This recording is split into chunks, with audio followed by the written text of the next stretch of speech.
There have been several amendments in the US since '83. In '84, there was the definition of what rare disease and low incidence was. So in order to get an orphan drug designation in the US, it needs to be a disease that affects less than 200,000 people in the US. And it could be also diseases that are affecting more than 200,000 patients. And then the industry have to prove that the cost of developing these cannot be covered by sales in the national territory. 85 and 90, the orphan drug legislation was extended to also include other drugs as biologics, medical devices and medical foods. And in 88, it was introduced that products should not have been previously approved before requesting orphan status. So that means that if it was a drug available on the market to treat small patient groups, it was not possible to get the orphan status afterwards. In 92, it was introduced that if a product is theoretically similar to an orphan drug that is already authorized for the same disease, a new drug can get an orphan drug designation if they can demonstrate that the new drug is clinically superior to the first one.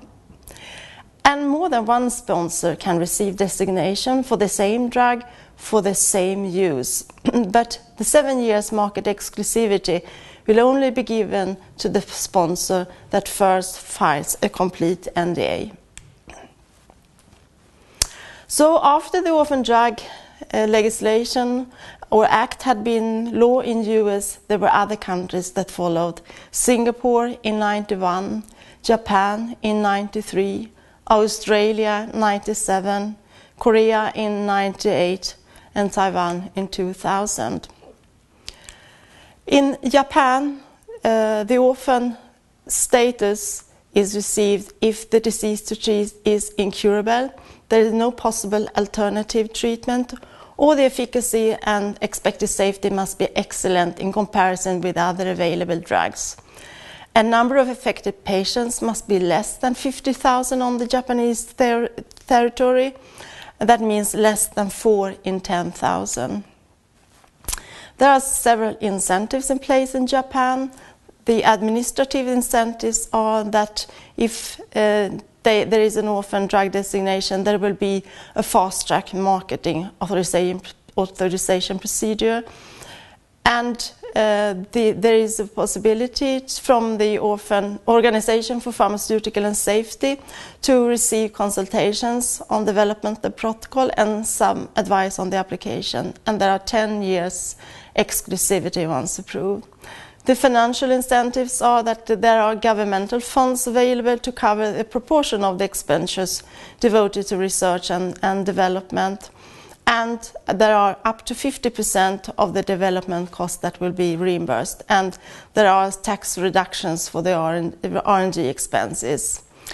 And for those companies who make profit on sales, they must return some proportions to the funds. In Australia, the Orphan Drug Program, they use the information from FDA as part of the evaluation process, and it covers medicine, vaccines, and in vivo diagnostics. The prevalence to fulfill to get a designation is that it should be less than 2,000 patients affected in the Australian populations, which is 1.2 in 10,000. And you see this is another figure again for what the cutoff level to be a rare disease. There is also one criteria that the drug should not be commercially available in the indicated population.